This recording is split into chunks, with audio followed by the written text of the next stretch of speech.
Genshin Impact took the world by storm back in 2020 and is now one of the top grossing mobile gaming titles worldwide. Created and published by HoYoverse, the game is available on mobile, PC and PlayStation. It features an anime-style open-world environment and action-based combat, which at launch caused the game to be criticized for being a copy of Nintendo's Zelda Breath of the Wild. Despite the initial similarities, Genshin quickly established itself as a unique game with high production values. But as with every game, Genshin Impact is not for everyone. So in this game analysis, I will be discussing Genshin's gameplay, story, value for money, and my main issues with it to help you decide if it's worth getting into. And oh boy, is there a lot to unpack here.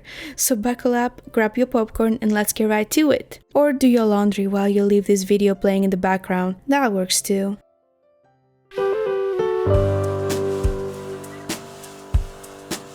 Genshin Impact embodies a unique combination of an action open-world RPG and the gacha mechanic, but more on that later. Genshin's gameplay mainly consists of open-world exploration and fighting. The overworld is simply gorgeous. There are several regions you can explore with breathtaking scenery inspired by real-world places and cultures like Germany, China, Japan, the Middle East, and France. You can run around, swim, climb, and even fly using a wing glider to explore every nook and cranny of this vast land. And with a new upcoming region Fontaine, players will also be able to explore underwater. Exploration can be a little overwhelming for new players who have the entire map left to explore, and some things like underground areas without a map and extreme weather conditions that freeze you to death can be a little frustrating. But for me, nothing beats the carefree feeling of roaming around and discovering new places to explore for the first time. I feel nostalgic just talking about it. The open world is full of puzzles and time trial challenges ready for you to beat for rewards or to gain access to new areas. Not gonna lie, many of the puzzles are either too easy or too annoying and complicated to deal with for me. I'm the kind of player who enjoys the satisfaction of figuring things out on my own, but Genshin has made me turn to YouTube tutorials far too many times. So yeah, in my humble opinion, some of the puzzles in Genshin could be designed a bit more carefully. In the open world, you can also hunt, forage, and cut wood. Most importantly, the place is filled with mobs and bosses for you to fight. There is a plethora of unlockable playable characters, with new ones coming out every so often. Each character can manipulate one of the 7 available elements: Anemo, Geo, Electro, Dendro, Hydro, Pyro, and Cryo. Think of like benders in Avatar. I said Avatar. I'm sorry, this joke is pretty old by now. When the elements come into contact with each other, they cause special reactions. For example, Hydro interacting with Pyro results in Vaporize, which deals extra damage, while Hydro and Cryo together can freeze your opponents, or you. Yeah, you're affected by these things too, so leave your god complex aside.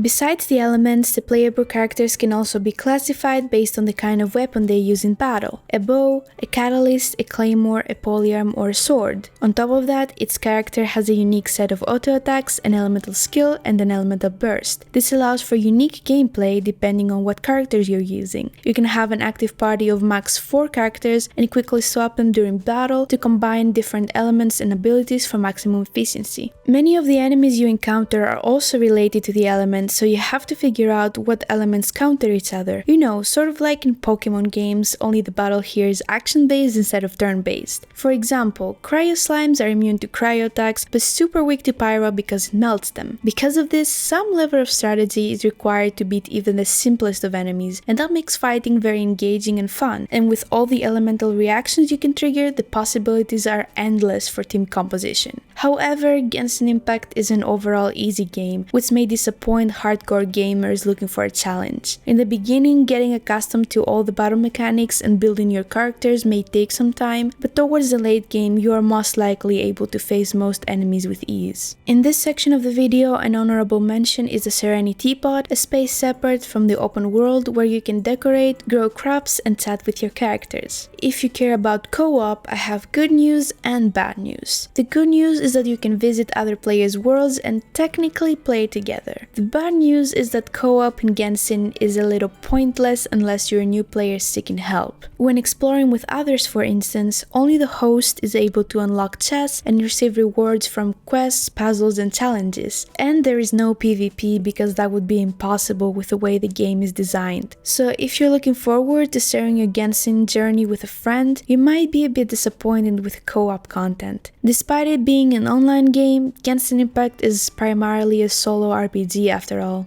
Overall, I think Genshin's gameplay is pretty unique and oh wait, I totally forgot about fishing. Anyway, moving on.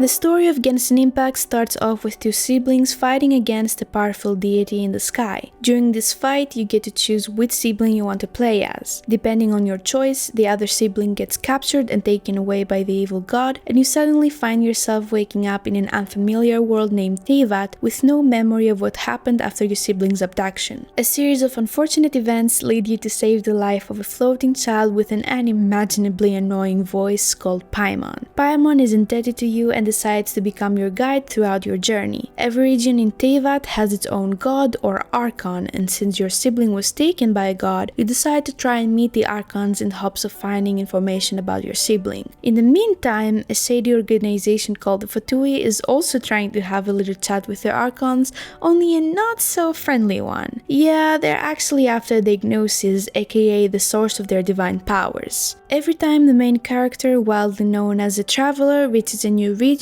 they are caught up in whatever crisis is going on there, and even though it's none of their business, they decide to be a good Samaritan and help out anyway. When the crisis is resolved, you finally get to have a heart-to-heart conversation with the region's archon to see what information you can get on your siblings' whereabouts and move on to the next place. Even though Genshin's main storylines follow a certain format, they are distinctive enough from each other to feel fresh and unique. A lot of care is also put into the side quests that aren't directly connected to the main story, but help flesh out the world of Teyvat and its rich history and culture. There is some lazy writing here and there, like, let's defeat an all-powerful god with a 3-star weapon and the power of friendship, yay! But there are a lot of strong moments in the story that keep you on your feet or destroy you emotionally. No, I am not going to admit how many times this game has made me cry. Leave me alone. The story also does a great job at fleshing out the characters' motives and unique personalities. They do have to promote them after all.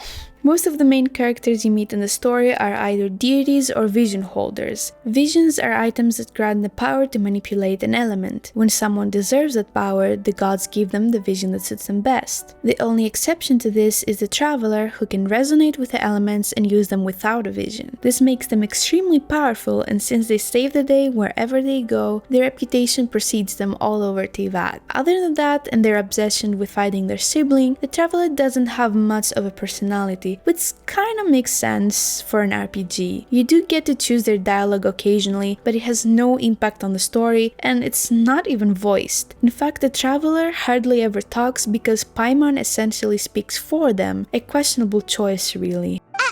Wait a sec! You weren't talking about anything that we're not supposed to hear, were you? The rest of the characters have much more interesting personalities and great voice acting. Their designs are beautifully made, and their oftentimes tragic backstories give them a lot of depth and complexity. Friendship, loss, ambition, war, fear, redemption, and deception are only some of the topics tackled in the Genshin Impact storylines. Despite my love for Genshin storytelling, I have to point out that the dialogue can drag a lot. I used to be so confused with people who play story-driven games and literally use auto-clickers to skip the dialogue until I played Genshin Impact. Especially some side quests and daily commissions that aren't even voice acted could be way more to the point and save us all some time and finger muscle pain. But alas.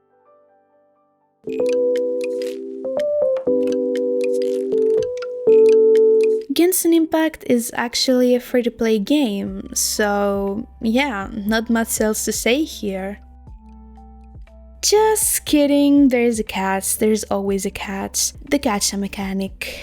In case you're not familiar with the term, similar to loot boxes, gacha games prompt players to spend in-game currency to receive random virtual items. Every few weeks, Genshin Impact features several time-limited gacha banners on which players can spend primogems to wish for high-variety characters and weapons. The featured items are not outright guaranteed, but the drop rates are boosted on the time-limited banners. There is also a permanent standard banner that always remains the same. I will not go into detail about Genshin's gacha system and its probabilities, but I will say that it has regularly been characterized as greedy. In general, the gacha mechanic is usually a money grabber that tempts players into gambling, even more so in a game like Genshin Impact, where unlocking a new character often means unlocking a whole new playstyle to try out. That being said, Genshin is not a pay-to-win game, meaning you don't need to spend money to progress. So to answer the question of whether the game is worth your money, it really depends on your self-control. If you're easily tempted to spend money on in-game items even if you can't afford to, then maybe gacha games aren't for you, especially an addictive one like Genshin.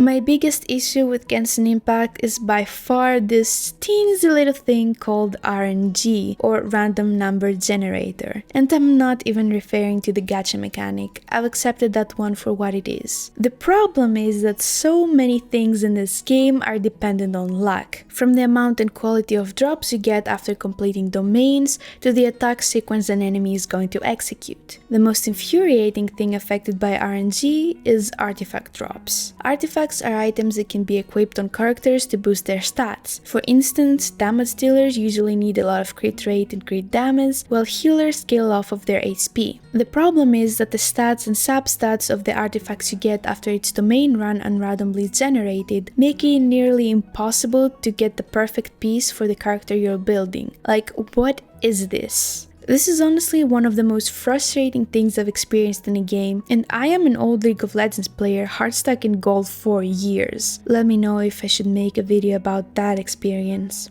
This is an old Reddit post by me Ojo that explains the artifact RNG situation perfectly. It is so sad to think that over 2 years later, literally nothing has changed. I do however understand that you don't really need perfect artifacts unless you're trying to beat the Spiral Abyss, which is the hardest content the game has to offer as of now. But building your characters is a big part of Genshin Impact, especially when there is not much else to do for endgame players in between major updates. And this brings me to my second concern regarding the game. Genshin Impact is still unfinished over 3 years after its release. The story isn't complete and the map is still expanding. A new patch is released every 6 weeks, but those usually are filler updates with time-limited events. Updates for story progression and new regions are far scarcer. To give you an idea, it took them around 8 months after the game's launch to release the first new major region and story arc. Now, don't get me wrong, if you're just starting the game, you have more than enough content to keep you busy for quite a while. But once you're a late game player who has finished all current story and world quests, explored the entire map, and built a couple of decent teams that can pretty much destroy everything, there's not that much left to do. You can grind materials and artifacts for characters you haven't built yet, but that can get very repetitive very fast. But even if you wanted to keep doing that, you would be limited by Genshin's energy resource known as original resin, which you have to spend to receive rewards from domains, bosses, and other challenges. It is totally normal in an online game to be unable to endlessly farm resources, but the resin cap is quite low. Once you spend all of your original resin, it automatically replenishes and reaches its cap of 160 after 21 hours and 20 minutes. 160 may sound like a lot, but when boss drops cost 40 resin and domain drops 20 resin, it doesn't add up to that much playtime. Plus, the game basically punishes you for not logging in every day. And again, that would have been fine if the cap wasn't so low. Besides farming resources, you can also participate in time-limited events. But quite frankly, most of them are nothing special. Like, do you really want to add spices to food by clicking at the right time? Maybe you do, who am I to judge? There have been some amazing events like the Golden Apple Archipelago back in version 1.6, but what is even the point of talking about those when new players won't ever get to experience them?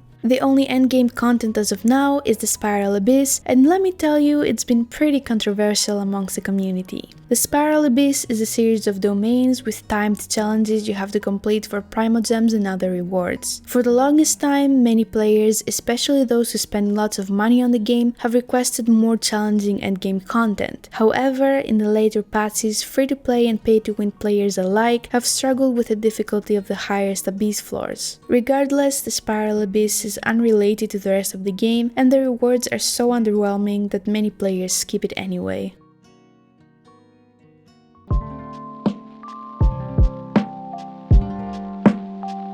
I find Genshin Impact to be a remarkable game, considering its beautiful graphics, outstanding music, profound story, and of course its low price of free. I've grown attached to the game, but I also recognize that it needs many quality of life changes. Genshin is the kind of game that can make you feel amazing at the start, but also burn you out easily. I am sure that after all this info dump, you've made up your own mind on whether you would enjoy playing Genshin Impact. If you still want my opinion, I'd say that it's worth a try, especially if you're an open world RPG enjoyer. Thank you so much for watching this game analysis. It would mean the world to me if you could consider leaving this video a like and subscribing to my YouTube channel for more content like this. See you in the next one!